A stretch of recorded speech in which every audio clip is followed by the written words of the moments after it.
Продължаваме с трета част, но този път ще рисуваме върху картината ни. Но вие няма да разберете, ще разберете чак в края какво сме нарисували и какво общо взето сме направили с това.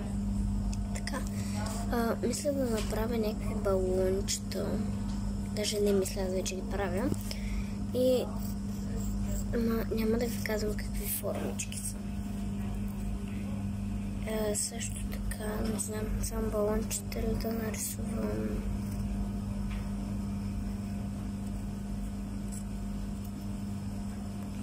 И бизалка ще нарисувам. Балон. Така. Готови сме с рисуването. Даже вече е отцветено. Даже едното ще го изтрия, защото мен не ми харесва.